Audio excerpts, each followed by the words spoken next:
In the early 1990s, I was working for AEI In-Flight, which was the major supplier of audio programs for airlines, and on one occasion for, I think it was a Delta Airlines program, I interviewed one of the most incredible people I've ever met, the famous monologuist Spalding Gray. And he was in LA to do his show Gray's Anatomy. And I went and talked to him in the apartment where he was staying, which was on Wilshire Boulevard.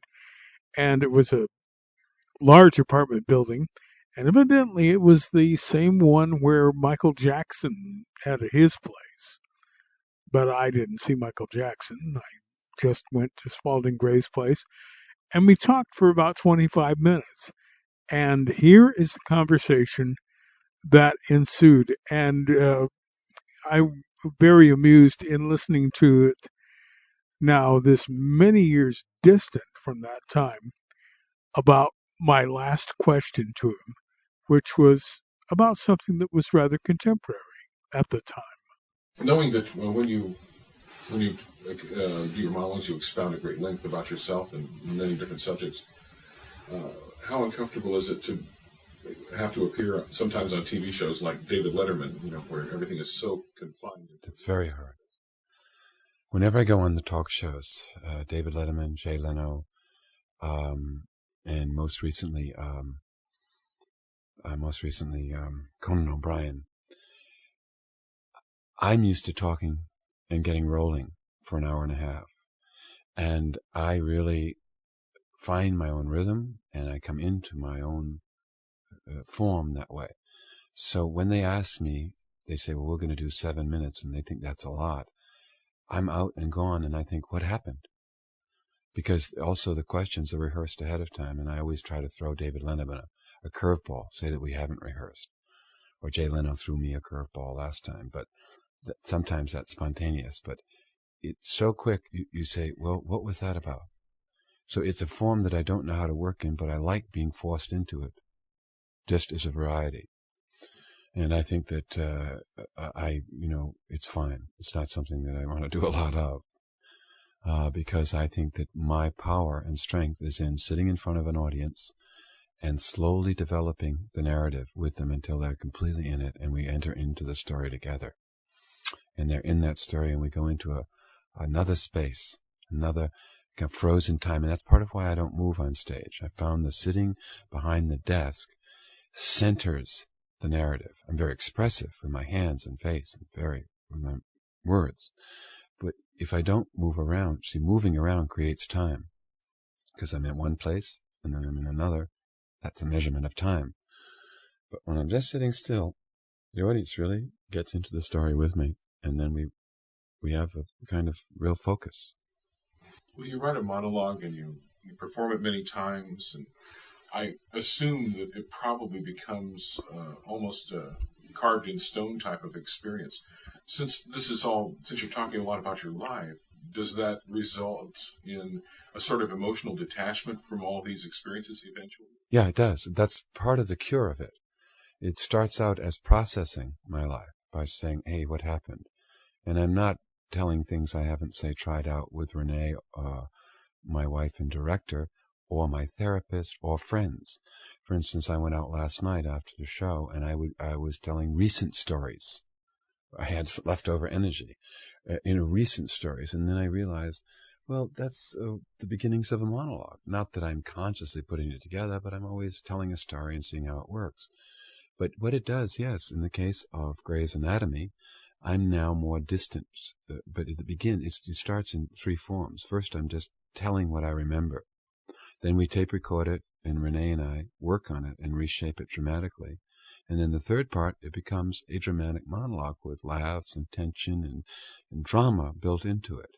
And it becomes not fixed in stone, because, for instance, now there's a section about Nixon being in my doctor's office. Richard Nixon and me thinking he had a mask on because my pupils were dilated.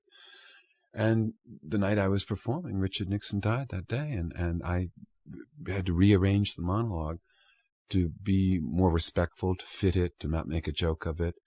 And I find that that's always interesting, that history keeps changing and it still reflects in the monologue. And the monologue is an open form, whereas my novel, Impossible Vacation, is closed. There's no re-entering into that. And when I play the monologue, it can always change a little bit in relationship to the place I'm in, just in minor ways, and that makes it refreshing for me.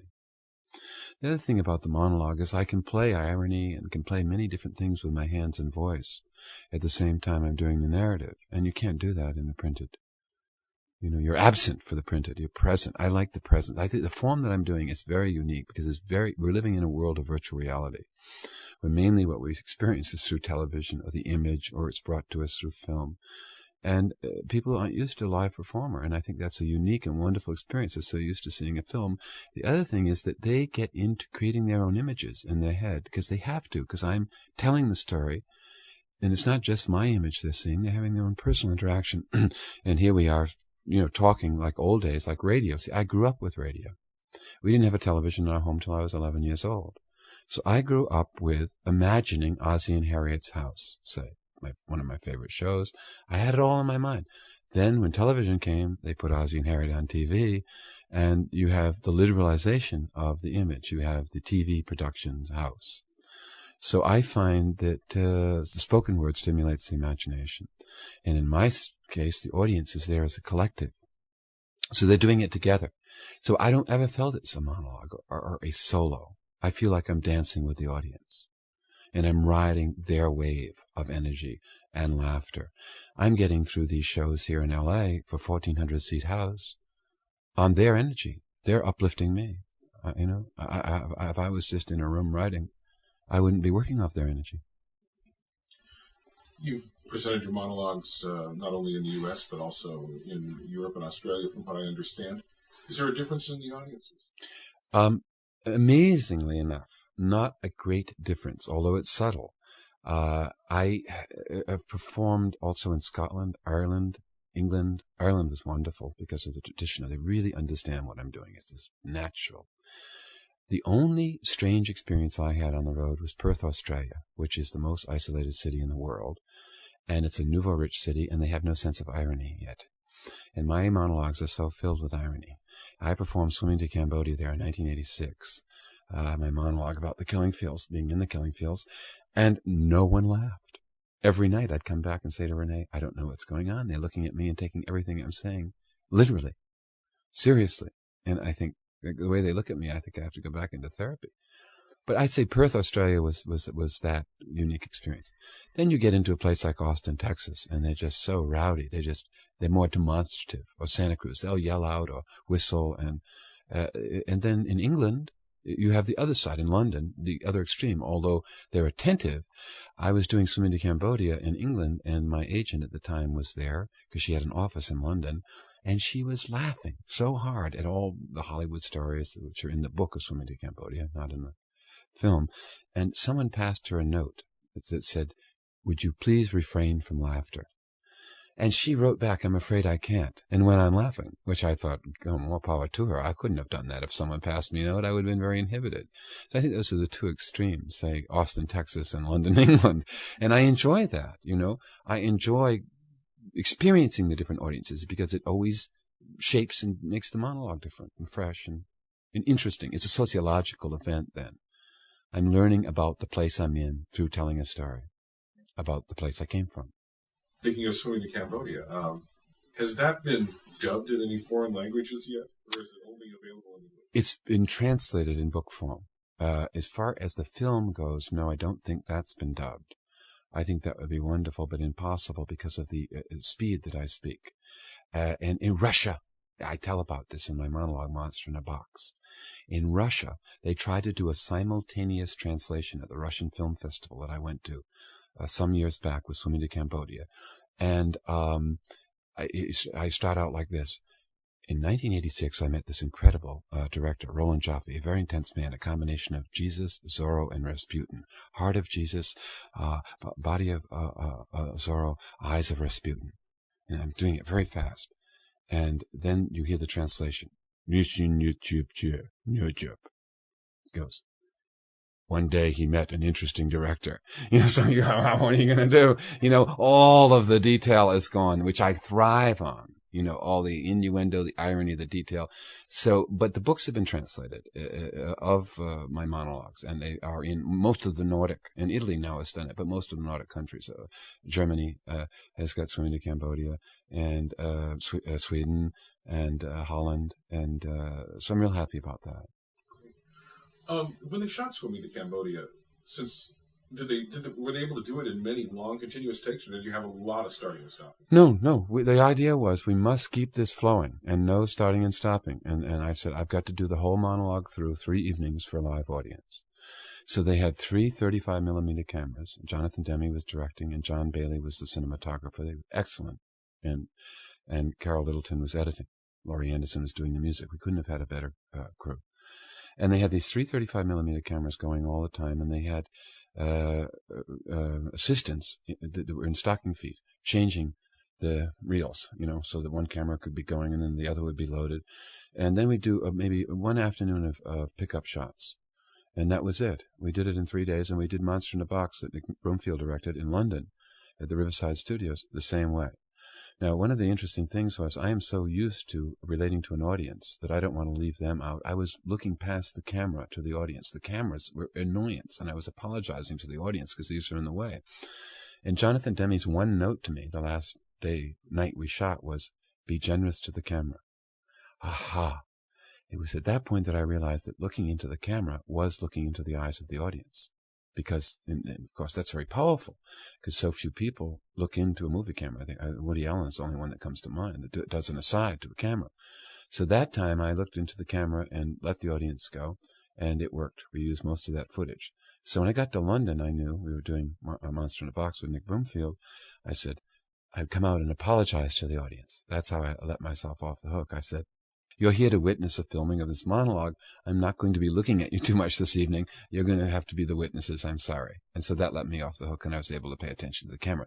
But I'm not a great fan of looking into a camera because it's a machine. I prefer a person's face. Now, recently I've been working with John Borman in Malaysia on his new film. And I was playing a scene opposite Patricia Arquette. She's the star of the movie. And I had to say a line to her, and then she kind of, I come on line, and she just kind of rejects me and walks away. And I have to turn and say, the bar, meaning that's the next place I'm going for a drink. I've been rejected. And every time I turn, I do it to the camera. And they had to do 3 takes. John Borman said, look over there, don't look at the camera. I just couldn't help. Knowing that the audience is out there, I couldn't help relating and saying, and then it takes, of course, you can't do that in a naturalistic film. Not wanting to perhaps disrupt the process that may occur in the future relating to your John Borman film, what did you think of Malaysia?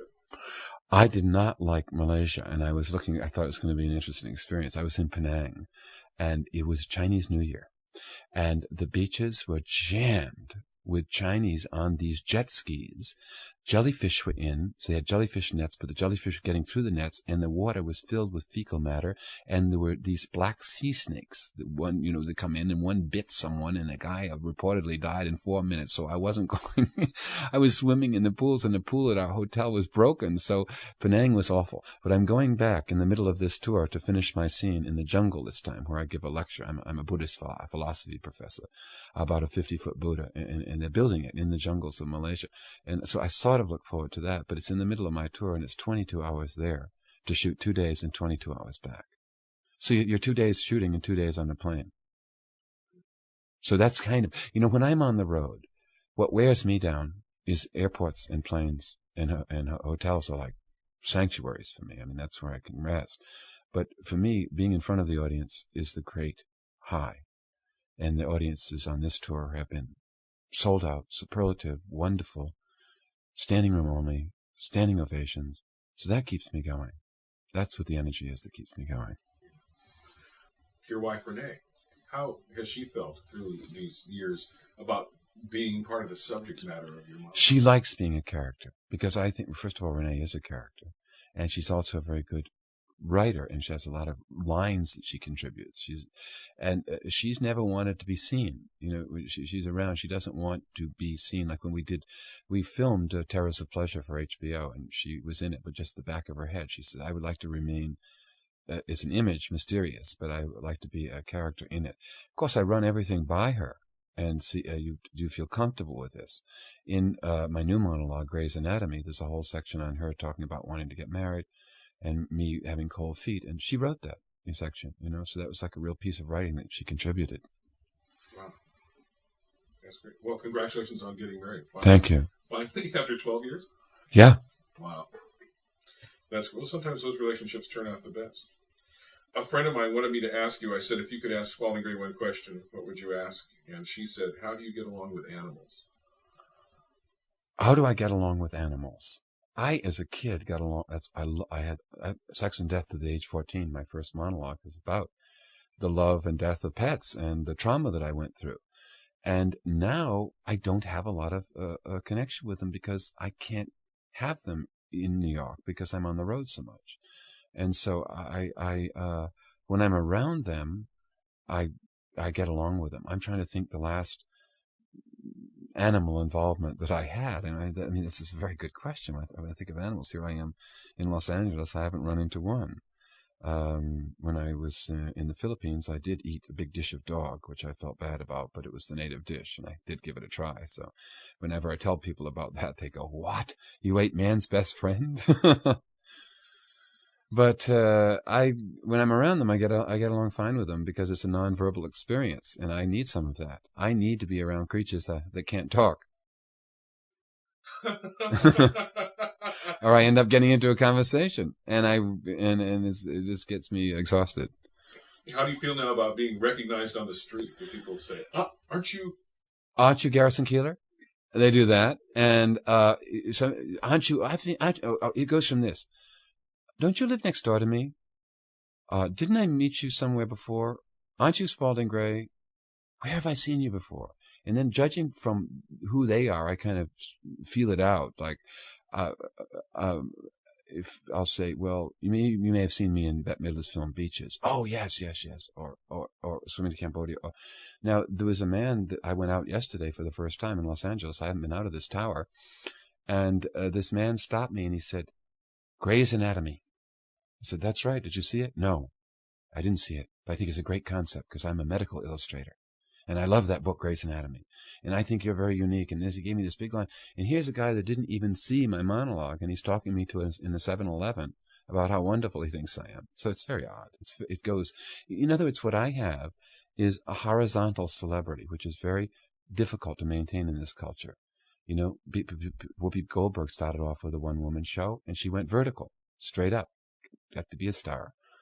I've been comfortable with my level of celebrity because I can go out on the street and be partially recognized. I mean, Dustin Hoffman goes out on the street, he'd have to wear sunglasses, or a disguise, or Woody Allen puts a hat on. I don't have to do that. And that allows me to gather new material because everyone's not coming at me. I can see out. I can look out with my good eye. See, I've lost my sight in my left eye and I have good sight in my right. And I got very depressed about that. The monologue is about that, Gray's Anatomy. Although it's a very funny and humorous monologue, it was a traumatic topic. And then I heard this story recently about a famous mask of an Eskimo storyteller. And this Eskimo storyteller is blind in one eye and sees well in the other. And as they said, that was a symbol that with the blind eye, he's looking inward.